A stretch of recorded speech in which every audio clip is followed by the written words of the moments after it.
Good morning welcome to my mini blog. आज घरे मते चिंगुड़ी खाया को बहुत इच्छा थिला तो घरे मनीष गोटे बढ़िया प्लान करके सब पेपर रे प्रॉन लिखिकी कहले ए भीतर गोटे पेपर तू उठा।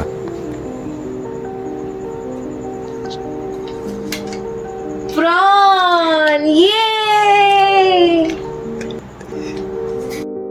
तापर मार्केट को मुझे किसी भल चिंगुड़ी आनिले और चिंगुड़ी को भल से धोई से हलदी लुण टिके तेल और लेंबू देई ताको भल से मिक्स करदेले।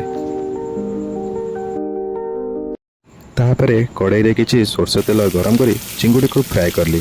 5 ରୁ 10 मिनट फ्राए कर सारा पर चिंगुड़ी को गोटे ट्रे रे बाहर करदेली। पुणी से कड़ाई रे किछि सोरष तेल देकी प्रथमे किछि पंच फुटण सुखिला लंका तेजपत्र देई ताको फ्राए करदेले। तापरे किछि कटा पियाज पकई पियाज को भल से फ्राए कली। पियाज भल से फ्राए हो सारा पर से मसला बटा पकईली। मसला बटारे किछि लुण किछि हलदी किछि काश्मीर गुंड पकई पियाज को भल से कषीदेले।